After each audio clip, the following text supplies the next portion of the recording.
see you. And as you know, this year, although it's a year of what we call the light BOS, so the light annual review, we are not pushing any of the countries to include new services on the BOS. We still think that I'm muting the colleagues.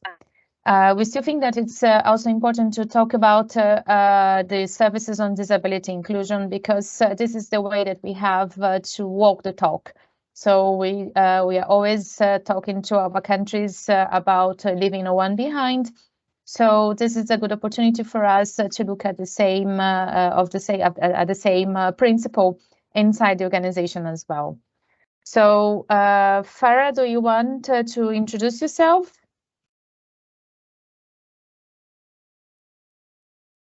Hi, colleagues. My name is Farah Bibi. I'm Program Assistant in DCO Regional Office for Arab States, and I'm supporting HIBA with disability inclusion seed funding projects. Thank you. Thank you, Farah. And Hiba, can you introduce yourself to the team, please? Thank you so much, Roberta. I'm Hiba Khulif. I joined DCO Business Operations Strategy in August last year, and I'm supporting on the disability inclusion area, supporting country teams in a field related to disability inclusion, and I'm happy to be here with you today. Thank you very much. Over to you, Roberta. Thank you so much, Hiba. So without further delay, can we move to the next slide, please?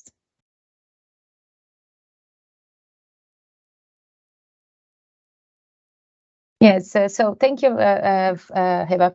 So when we are talking about the high impact common services, as you know, the BOS platform gives us the possibility today of looking at the services in a consolidated manner. So we can look at the services that all the countries are developing in collaboration at the country level. And it also allows us to identify some sort of trends or services that we can scale up through the platform. So the benefits of scaling up what we call the high impact common services is really to try to standardize and simplify some processes. Because if we have good practices in a given number of countries, we can somehow utilize this experience to support other countries to also implement those high impact common services. And when we are talking about the high impact common services, we are using here two different approaches to streams, I would say. One is really to maximize the cost avoidance and the quality improvements. So whenever we identify from the platform that we have a service that can bring us a high cost avoidance, can bring us a lot of efficiencies, increase the quality of the services, these are the services that we are looking at to see how can we standardize them and scale up to other countries. But we also have what we call the SDG integration.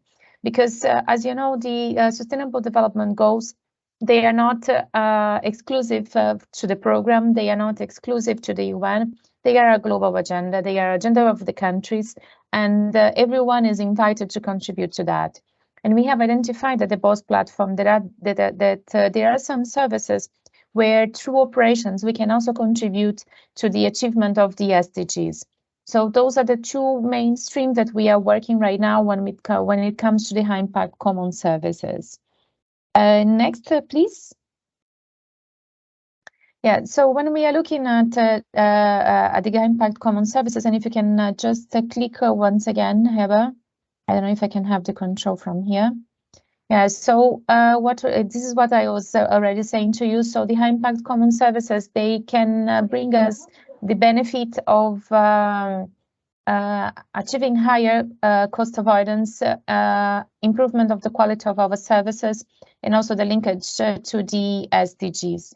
Heba, if you can click 5 times more, please. Yeah, so this, yeah, perfect.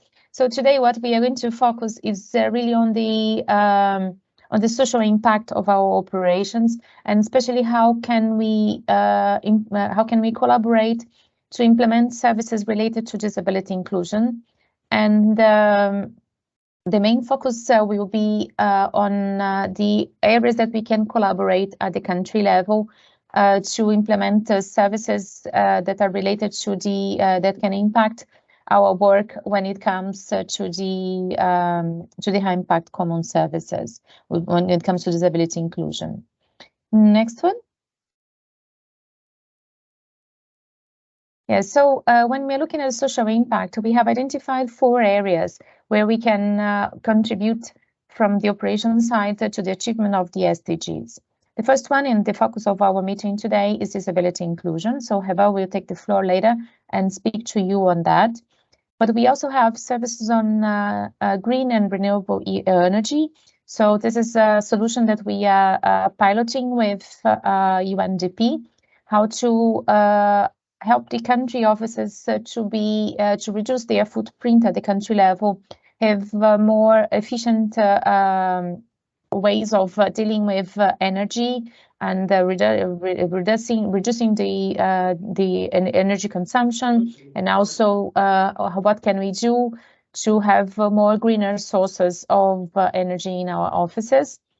We have another one which is related to the gender responsive operations.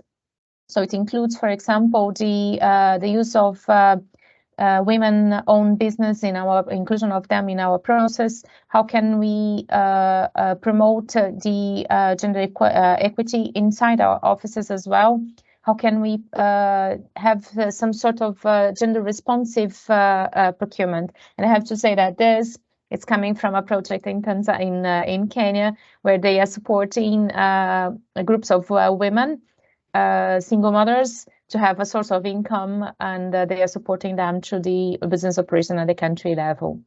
And we also have something which is more internal when we are talking about enabling environments. How can we make our environment at the office more sustainable, more enabling to the colleagues? So here we are talking about staff well-being. What are the activities that we can do together to have a better environment in our work? How can we support, for example, lactant colleagues on their return from maternity leave? How can we have more inclusive workspace? And there is this very interesting project in Copenhagen about the sustainable canteen that they have. They are using more healthy and less impactful canteen at the country level. And Heba, if you can click to the other side. The other side is what we call, yeah, if you can click again, please. Yes, thank you. So this is what we are talking about when we talk about the data that we have at the platform. So this is the high cost avoidance common services that we have, meaning that today we have identified from the BOS platform what are the services where we have the highest cost avoidance. And those are the services that we are encouraging you to have as part of your BOS, because it can bring you efficiencies at the country level. And the next one, please. So before I hand over to Heba, I just would like to explain to you what is our rollout of the high impact common services. This has been one of the requests that we have received from the entities, the UN SDG entities. So how to implement those services. The first thing that we are doing is really tagging them at the platform. So if you go to the platform, you will see a blue tag, a green tag saying highly recommended services, which are the high impact common services. And you also will see a blue tag saying SDG impact. So those are the services that we are recommending to you as part of your annual review, whenever you're able to include them. Not necessarily this year, but be prepared to discuss it in your MTs to see how can we advance with that. We are also preparing practice notes. So we are tapping on the experience of other countries that have already developed the activities, and we are preparing practice notes with some guidance for you. If you want to start from the scratch a new service in your country, you don't need to reinvent the wheel. So if you go to the BOS platform, you have the library, the practice notes for many of these services that we are recommending as high impact common services. We have a dedicated expert support, which is in fact colleagues like Heba, an expert in disability inclusion, that is working with some UN cities right now, some OMTs on the development of those tools. And we are doing the dedicated webinars as the one that we have today. So this is what TCO is doing to support the high impact common services. And I will hand over the floor to Heather for her presentation from on the high impact common services targeting disability inclusion. Over to you, Heather. Thank you so much, Roberta. Good morning, good afternoon, everyone again. I'm very happy to be here with you today talking about disability inclusion within the business operations.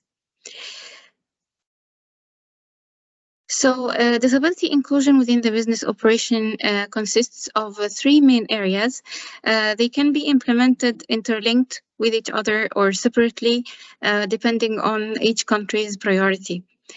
First, we have the inclusive HR services, which is focusing on the inclusive, how to attract, engage persons with disabilities, applying inclusive recruitment policies and processes, and also applying reasonable accommodations to the interviewees from persons with disabilities or for the new hires of persons with disabilities. So in order for us to implement this service, we have to do a mapping. First of all, it's a collaborative work between all the country team, the OMT working group and the HR working group. They can do a collaboration and start mapping all the HR services within the country to identify the accessibility gap. And then they can create some guidelines.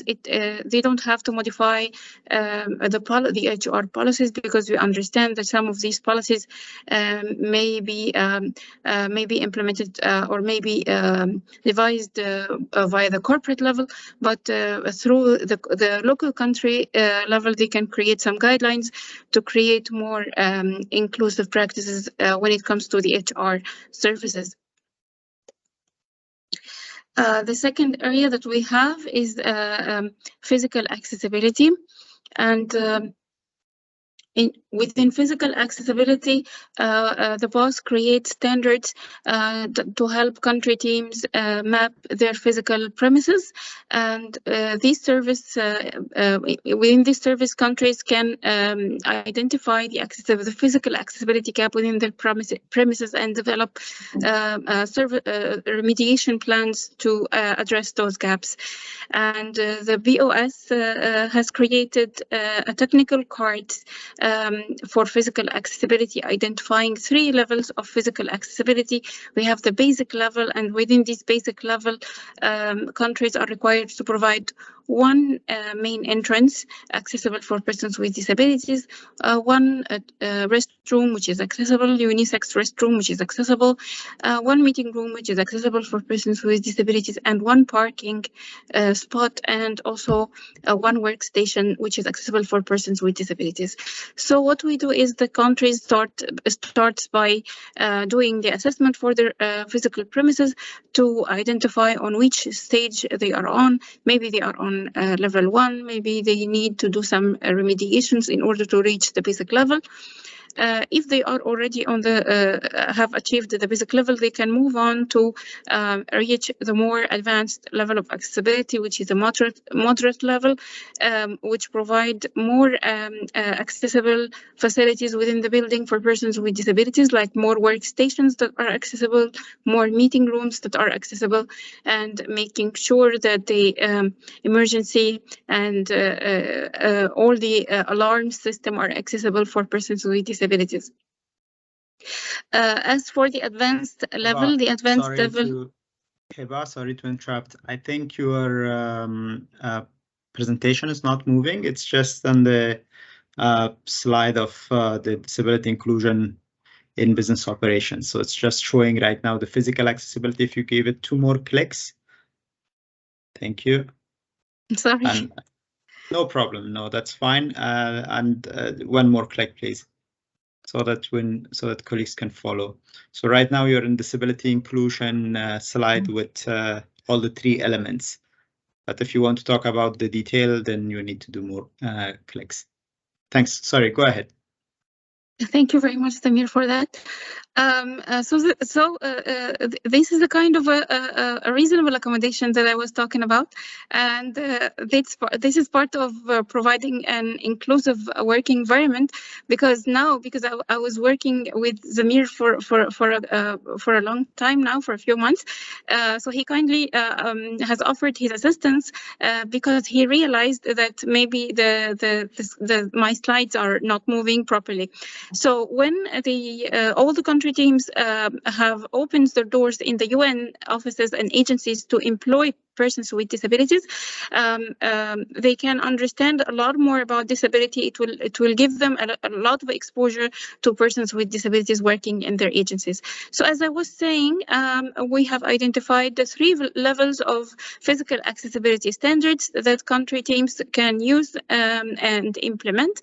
And we are urging all the country teams to do the assessments, to make sure at which level they are standing right at the moment, and to try to advance to reach the advanced level of accessibility in all the agencies and offices.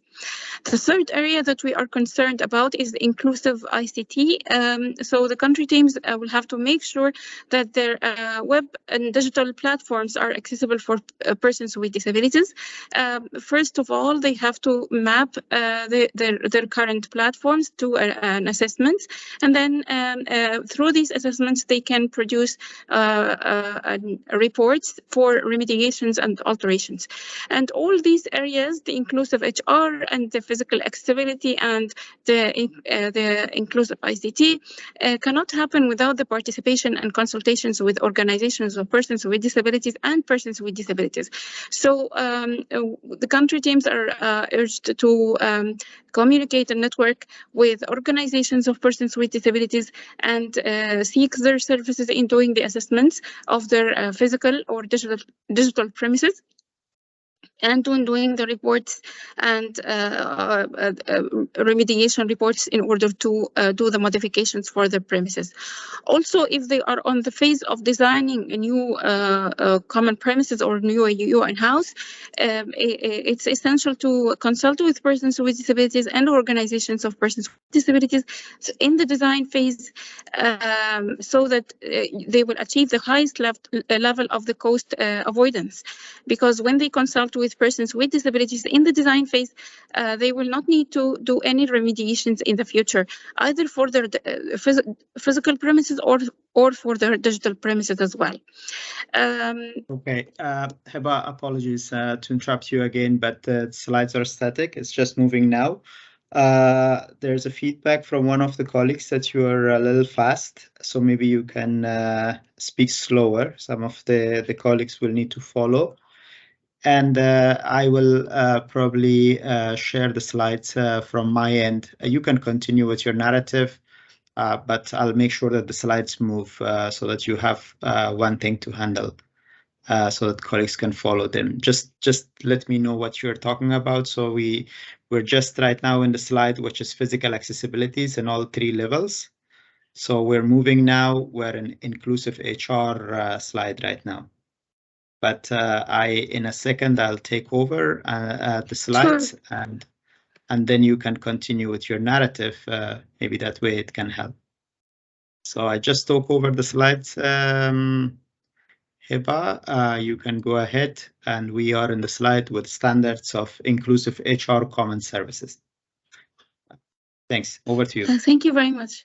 Thank you. So as for the inclusive HR services, we have to make sure that we are attracting and engaging persons with disabilities. As I said, we can publish a network with organizations of persons with disabilities to publish the job advertisement in these organizations, so we can seek the talents from persons with disabilities who are qualified candidates for the job, that they can apply for the job. So we can always share our job vacancies with organizations of persons with disabilities. And then moving on from the attracting phase to the interviewing phase, we can apply reasonable accommodation in our interviewing services. For instance, we can add double time for the interview for users with the speech impairments, for instance, or candidates who are on the autistic spectrum or have who are not neurotypicals. They can always have double time in the interviews. And also, in the written exams, we can offer multiple modes for the written exams for persons with cognitive impairments, for instance, or persons who have physical impairments and cannot use writing as their first input modality for an exam. After the interviewing techniques, we will have to make sure that the country teams have the necessary reasonable accommodation guidelines within their country team to make sure that these guidelines enables them to provide the reasonable accommodations for their new hires. Because it's very helpful for the person with a disability when he or she joins the agency is to have a mechanism to request the reasonable accommodation provided, and also it will be very helpful for the UNCT or the country team to have a mapping of all the accessibility, all the vendors and manufacturers, local vendors and manufacturers who are working in the field of accessibility, so they can acquire the reasonable accommodations needed to the persons with a disability. Also, in the onboarding process, it's essential when a person is hired to provide all the project documents in alternative formats accessible for all persons with all their impairments. That will enable them to access all the documents relating to the job. Also, we are providing in the business operation strategy, we are providing practice notes for country teams to use as their guidelines for them to implement any of the services. We have one practice notes for each service, one for the inclusive HR, and one for the physical accessibility, and one for the inclusive ICT.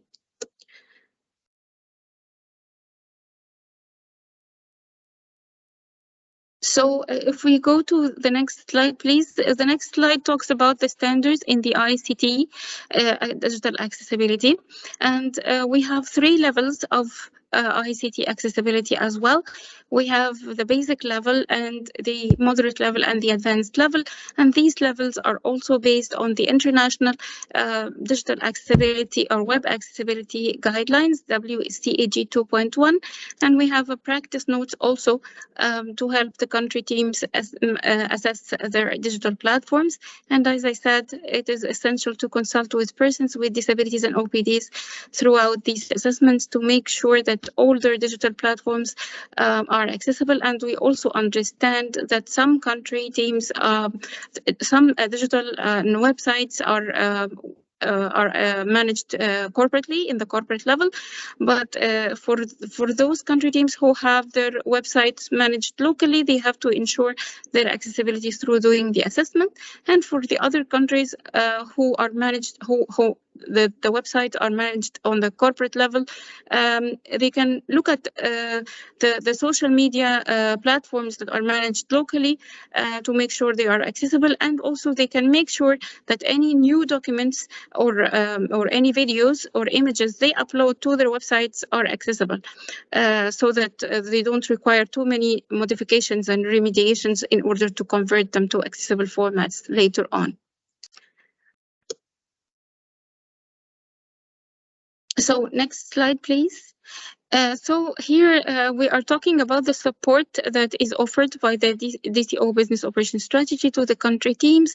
We hold regular meetings with the country teams, especially with the 16 countries in the seed funding pilot project, in order to support them in their implementation of the disability inclusion in operations. We also review the TORs that are drafted by the different country teams, and we provide some recommendations. and we review the assessment reports that are also sent to us by the country teams, and we help them to prioritize their interventions in order to do the most high priority interventions first, which is a quick win, which is like quick wins for the country teams, and which will have a huge impact if implemented using the, prioritizing the interventions for all the country teams. So that's all from my side. Thank you very much, and apologies for the technicalities, errors in the slides and everything. And over to you, Roberta. Thank you very much. Thank you, Heba. I took over from Roberta. She had to attend another meeting. Colleagues, good morning, good afternoon, good evening. I'm Zamir. In case if you don't know me, I'm the global lead for the BOS from the DCO.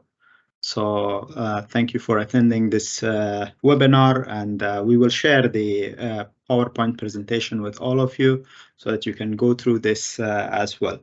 The purpose, as Roberta mentioned, and I'm going to emphasize again, is to remind you that disability inclusion strategy is a interagency, basically a strategy. It is applicable to all of the agencies at the country level, the UN disability inclusion strategy. So all of the agencies are basically required to implement at least the minimum standards of UN disability inclusion strategy toward their operations and programmatic work.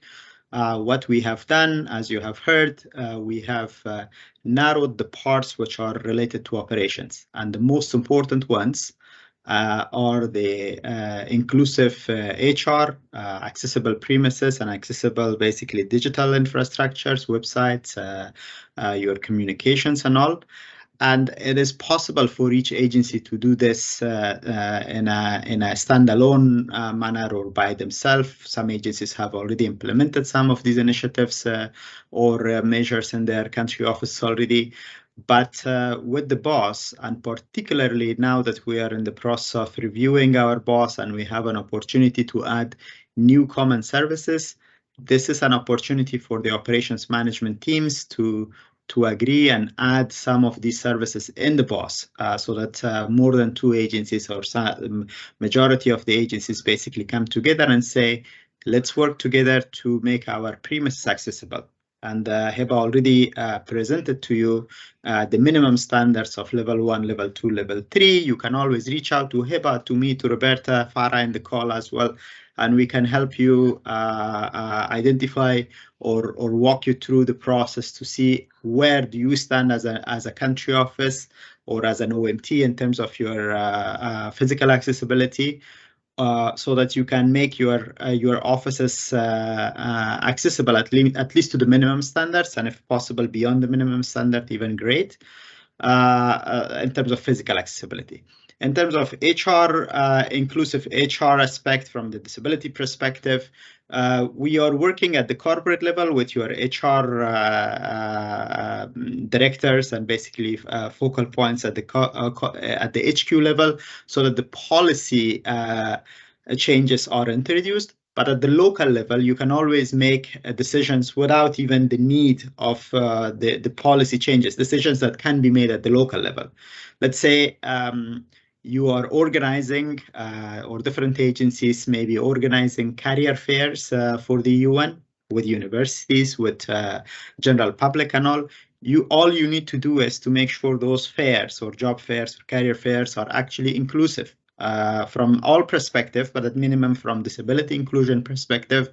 And some of the measures are pretty simple. All you need to do is to ensure that you engage with organizations of persons with disability and invite them in your career fair, or ask them to basically circulate this information to talents that they have. They normally have like a roster of people or persons with disabilities that are looking for jobs, so that they can communicate with their community and say, hey, there is a UN career fair, they're introducing their jobs and what opportunities they have, and they are basically inviting persons with disabilities to join as well. So it's an opportunity for us to make it accessible. We can make sure that our events, irrespective of what event we have, actually happens in the premises or in the meeting rooms that is accessible for persons with disabilities, such as a person in a wheelchair. Okay, sometimes we are holding meetings on the 3rd floor of a building that doesn't have an elevator, and we invite all kind of people. So a person with disability may have a challenge to get to those type of places. Sometimes we have limitations in our offices and mission settings and complex environments and all.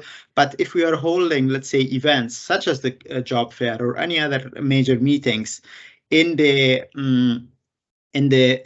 public spaces and the hotels and the event places, we need to make sure that those gets as part of our, I mean, you can agree in your operations management team, you can all agree as UN system that your criteria, one of the criteria is basically for acquiring a good venue in terms of procurement would always be a venue that's accessible for persons with disabilities. There is minimum standards in terms of ICT, like documents that you write, PowerPoints that you create, reports that you write. These reports will need to be meet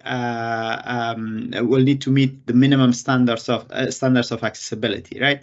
So there are tools in Microsoft. There are tools beyond that available for your use that you can do a document check. You know, you can do an accessibility check. Some pictures may not be readable for a person with vision impairment. So those are the minimum, basically, things that we can educate our colleagues. And that doesn't have to be only for one agency. That doesn't have to be only for one entity. That can be across the UN. You can always organize, let's say, an orientation for disability inclusion, and what are the minimum things that you should know or your staff should know about disability inclusion. Add it in your BOS, reach out to HIBA. We will be happy to organize basically a system-wide orientation for you, for all of your staff in operations and program, because this applies to all. You can just coordinate and ask HIBA to come in and speak for an hour with the minimum ethics of what should you do in terms of working with a person with disability. Some of us even get basically confused. Some of get kind of nervous. What do? I see a blind person. How do I approach this person? This is a client. Do I go and offer help? Do I offer my shoulder? Do I offer my hand? Do I not say anything because they may mind? They may feel offended if we basically bring up their disability conversation to us. Some of us are not educated about this. A lot of us were not educated about, let's say, inclusiveness in terms of gender, right? There was there still is, but there was a time where people were super hesitant to speak about gender issues. But the system did a lot of trainings, a lot of orientations. Now we all have some, up to some level, basically understanding about the gender, about the sensitivities around discussions and conversations and engagements around gender issues. Same applies to the disability inclusion, and a major part of our communities in the office, outside of the office, as part of our stakeholders and clients and all, are persons with disabilities. And we need to educate ourselves a little bit, and there's an opportunity for you to get this for free without any charges, but just matters a bit of coordination with the other agencies to basically give basic orientations to your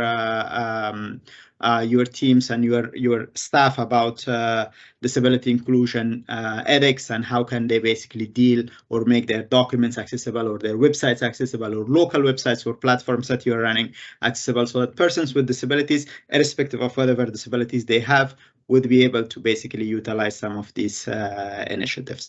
So with that, I know I repeated Roberta and Hiba one more time, but I feel it is good that we keep repeating these. There are practice notes, as Hiba mentioned, so that your OMT can look at and say, okay, we want to basically make our premises accessible. Where do we start? We want to include accessibility, basically, or inclusiveness in our procurement process. Where do I start? Very simple practice notes are prepared. We'll share it along with an email, along the presentation, and in an email after this webinar.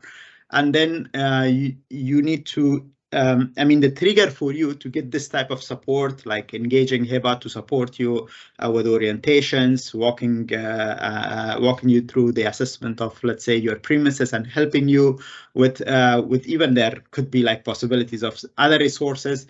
The trigger for this is to include these services in your BOS, and then say, okay, 2023, we're going to focus in making our staff aware about disability inclusion. So common service on inclusive HR and training and informing our colleagues, right? Add it in your BOS, you get the support you need. You'll get the support you need. You can get the support outside of the BOS as well, but you will be basically in a lower priority, because we'll have to then commit to respond to our commitment for the countries that will have these services already in their BOS. Okay, so I'm going to stop here. I hope it is clear for everyone, and let me open the floor for any question to Heba or myself and Farah in the call. Please do raise your hand so I know that you have a question, or you can also feel free to just take the mic and come in.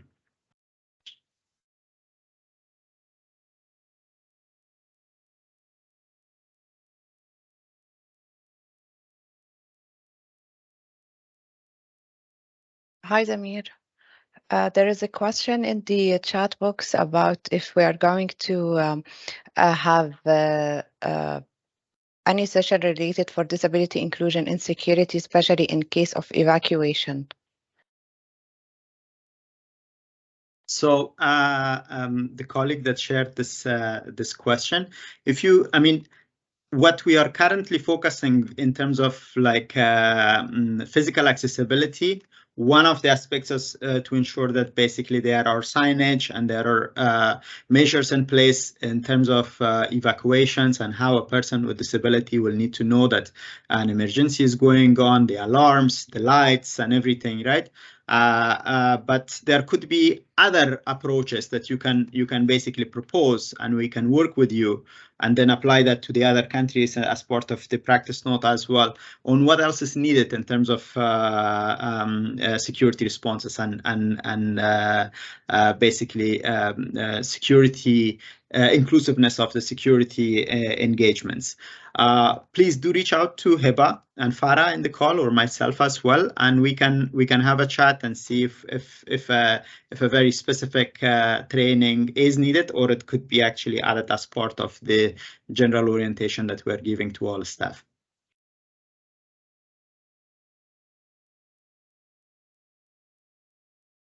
Okay, I see a hand from Elham. Go ahead, Elham. Brini, if I pronounce your name correctly. Yeah, Elham, that's right. Are you hearing me? Yeah. Thank you, colleagues, for the presentations. It was really informative for me, because I'm embarking in this in the BOS as a disability focal point for the first time. So thank you very much.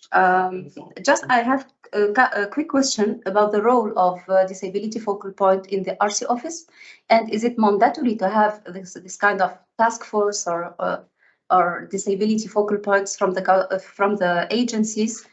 Because you know that we have many task forces and many groups. So is there any alternative to merge or to like optimize one of the groups already existing to coordinate the work and to manage this this issue of disabilities? And just quick information, in Tunisia we have already a joint program funded by UNPRPD. So okay, we have a kind of task force, but small one, like with 3 agencies, not more than this. So thank you. Thanks. I know it's a pain. We are all we do is like having a lot of task teams, OMTs, PMTs, I don't know now, disability task teams and all, and some of us are kind of overlapping in these task teams. I can't give you a very straightforward answer right now, because the task team or the working group of the disability, depending on what you call it in different country offices, they have responsibilities on the operations side, but they also have responsibilities on the programmatic side.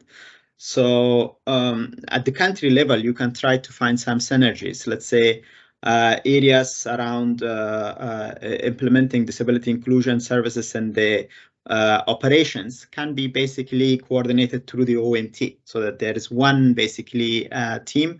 Somebody, I mean, even if there is one person with knowledge of what's going on in terms of like disability inclusion initiatives at the country level, would be good enough for briefing the OMT. Like now you heard about this initiative, you know about it, you can talk to the operations management team and say, listen, in the area of operations, these are the opportunities. I mean, of course, Indonesia is one of the countries that is really in an advanced stage, and we're appreciating your work and the work of the team there.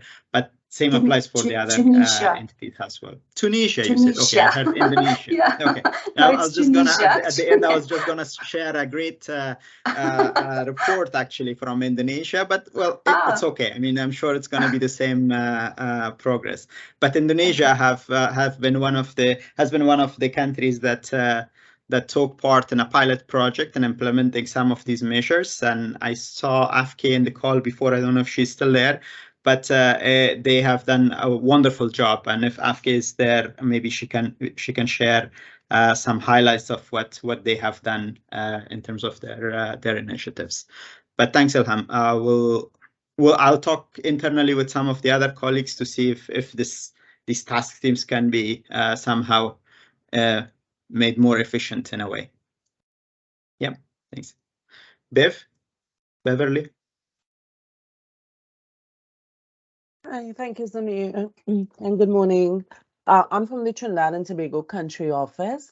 I really want to thank you and your team for how you broke down the 3 areas of disability inclusion, the HR, physical accessibility, and ICT, because oftentimes when at a country office level, we look at it and when we want to see how we can approach it, it's difficult to see a starting point. So I like that you identified specific examples and sort of gave different levels from where we can start to where we can go.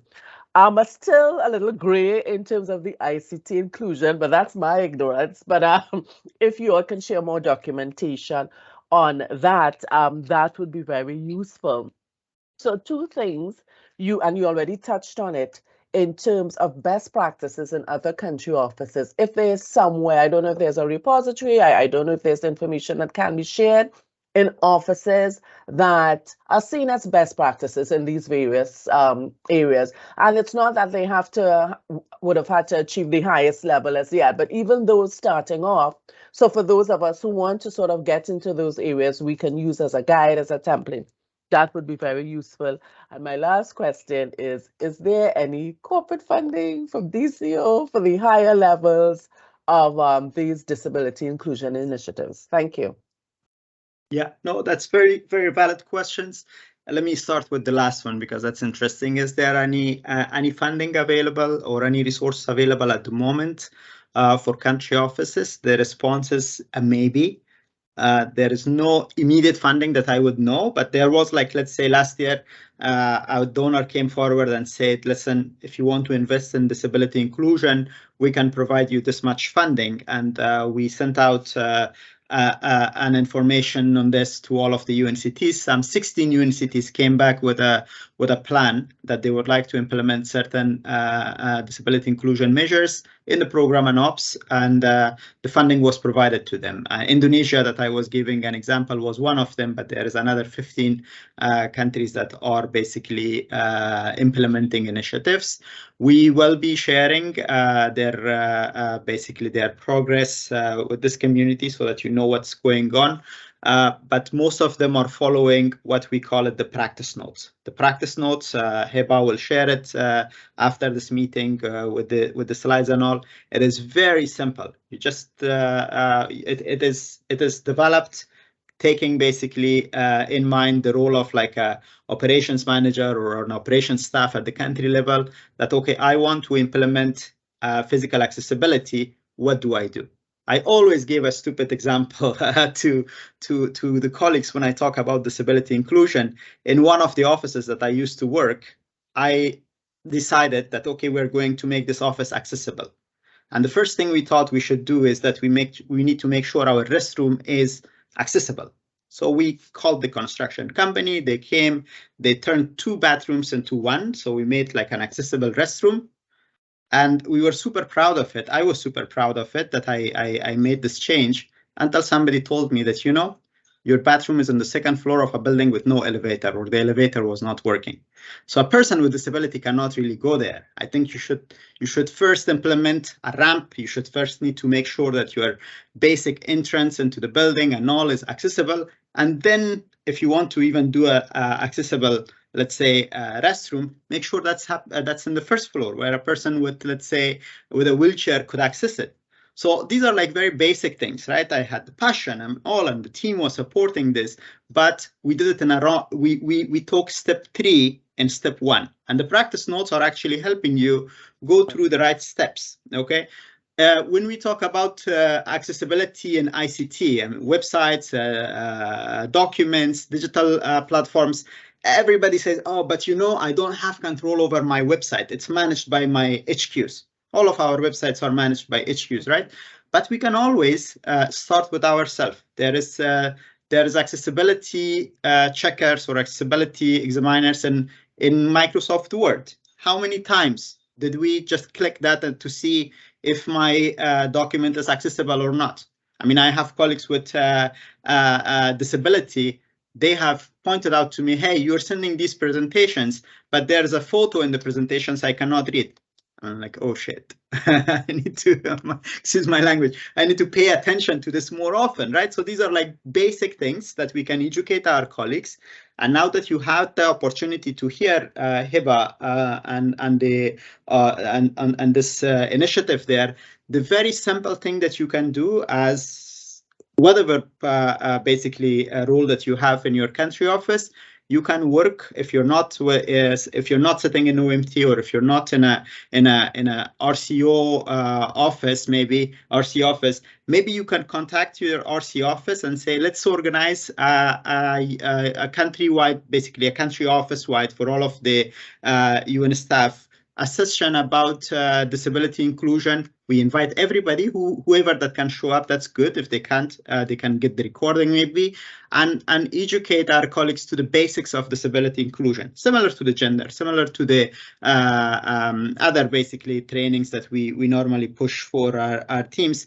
And you can start with that one. And you have Hiba there, literally super committed. She's sitting in Cairo right now, but she's working like in a very late hour, but super committed to this initiative. You have us. We will support you. So start with this at least, and then the rest will come up too. Okay. I hope I covered that bit. Thank you. All right. So we have more questions. I think that was Bev. Hiba, you want to come in? Yes, please, Zamir. Thank you so much. I just want to add a very quick point. In addition to the practice notes that are explaining all the levels of achieving ICT accessibility in details, there are also some standards, which is an international standards, the WCAG 2.1. Which is a little bit technical, so you can always forward this to the ICT group in your country office so that they can understand these remediations. And one thing I want to add, we had a training with Indonesia, since we are talking about Indonesia. We had 2 sessions about creating digital content, accessible digital content, and the principle of creating digital content is the same, whether you're creating an Excel sheet, whether you're creating a Word document, whether you're creating a web page. If you learn the basic principles and the basic measures that you can apply to one document, one type of document, you can learn how to apply to all types of documents. So it doesn't take much to learn. It's very easy, it's very simple. And please feel free to reach out anytime if you need this kind of support. Thank you very much. Over to you, Zamir. Thank you. Great, thanks. So colleagues, we have another few minutes. Farah, are you following the chat box if there's any other question? Or if any colleagues have any question, and if there is any colleague from the countries where we have pilot projects going on right now, if you would like to share some of the experiences of what you have seen, what you have done, that would be great. Nothing in the chat box, Samir. Perfect. So, well, that means that we can conclude this meeting a little bit earlier. So thank you very much, colleagues, for your time. Thanks to Heba and Farah for organizing this webinar and facilitating it. You will receive from Farah and Heba the presentation, the link to the practice notes. The practice notes are in the UNSDG website under the BOS. And then you always have us basically as a contact person in case if you have any question. Perry, I'm sure you want to share some great stories. Go ahead, or you have a question. Yes, thank you. Sorry, I was trying to, how do you say? I couldn't get my microphone on. It's just that I think we also had training from Heba on ICT inclusion, and after that we also, with the funds from the Executive Office of the Secretary General on indicator number 5, we implemented another training on ICT accessibility, and I was also trying to share with you the output because we created one little poster that now every colleague will be able to put on their walls. It shows in different categories what to do, what not to do. It's in Spanish and it is accessible. I will try to share it with you all if I can, and if not, I will send it to Heba in case she wants to share with Spanish-speaking countries. Thank you also for all the support. That would be great, Perry, and just to let you know, Perry is one of our RCO team leaders and a great advocate of the disability inclusion in the system. So thanks a lot for your work. I think you can also share it in the chat of this group. So we'll keep the chat on. I just shared the story from Indonesia in the chat as well on what they have done that our team prepared the story about and shared it. Anyways, thank you very much for your time, and I look forward to uptake of these orientations and measures in country offices, and also to see it in the BOS platform as well. All the very best. Thank you. Thank you. Thank you. Thank you very much. Please feel free to fill the feedback survey in the presentation. You can use the QR code or